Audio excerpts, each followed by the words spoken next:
এই হচ্ছে আমাদের পহেলা বৈশাখের বাজার, ঠিক না? হ্যাঁ। পয়লা বৈশাখে অনেকেই অনেক কিছু রান্না করছেন, অনেকে পান্তা ইলিশ বানাইছেন, আরো ভর্তা টর্তা আরো অনেক কিছু দেখলাম আর কি ভিডিওতে। কিন্তু আমাদের প্রিপারেশনটা আসলে ওইরকম ভাবে ছিল না, যেহেতু আমরা পয়লা বৈশাখ ওইভাবে পালন করি না।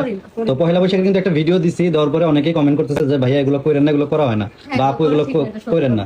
তো ভাবছি ঠিক আছে, তাহলে আর পয়লা বৈশাখটা করি, যেহেতু সবাই মানা করতেছে। তবে আমি সত্য কথা বলি, পহেলা বৈশাখ উপলক্ষে কিন্তু এই খাবার না, এটা হচ্ছে মানে আপনারা এমন ভাবে ভিডিও ছাড়েন, বুঝছেন, আমি প্রেগনেন্ট মানুষ, আমার দেখলে খাইতে ইচ্ছা করে।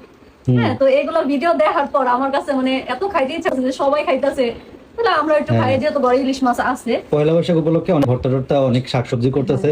তো আমরা কিন্তু কয়েকদিন যাবত গোস্ত খাচ্ছি, তো আমাদেরও মনে হলো যে শাকসবজি খাওয়া দরকার। তো কালকে ইনশাল্লাহ হয়তো শাক সবজি আরো অনেক ভর্তা টর্তা হতে পারে আপনাদের। তোমার পছন্দ জিনিসটা। হ্যাঁ, আমি পাট শাকটা অনেক পছন্দ করি।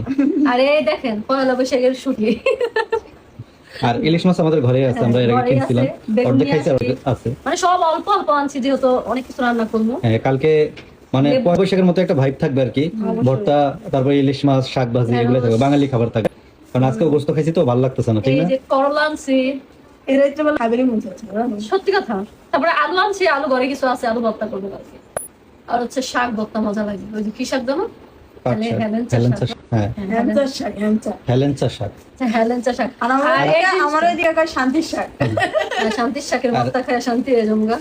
আর এই দেখেন পুদিনা পাতা নিয়ে আসছি, লেবু নিয়ে আসছি, কালকে হয়েছে সর্বজনম।